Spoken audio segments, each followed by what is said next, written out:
Today, we're making one of the most requested recipes, our Chipotle and roasted garlic seasoning.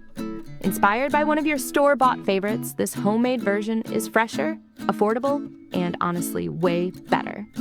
You'll find the full ingredient list with exact measurements down in the description.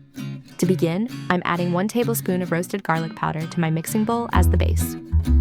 Then add 2 teaspoons of Chipotle chile powder together with 2 teaspoons of smoked paprika for that deep, smoky heat. Follow that with 1½ teaspoons of sweet paprika to round things out. Next, mix in 1 teaspoon of onion powder and 1 teaspoon of ground cumin for savory warmth. Now layer in 1 teaspoon of fine sea salt, along with 3/4 of a teaspoon of ground black pepper.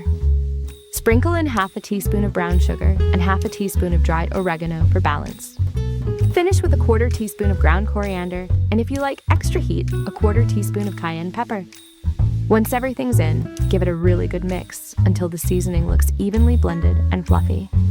If you are hanging around with us until now, that probably means you love this kind of easy homemade recipes.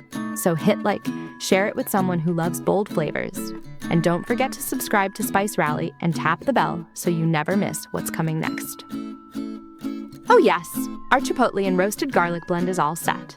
This recipe makes just under ½ cup of seasoning, perfect for seasoning chicken, wings, roasted veggies, or even sprinkling over popcorn.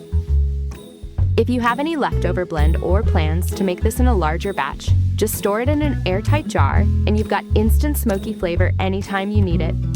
Thank you for watching, and I hope this homemade blend earns a permanent spot in your spice rack. I'll see you very soon with another bold, flavorful recipe from SpiceRally.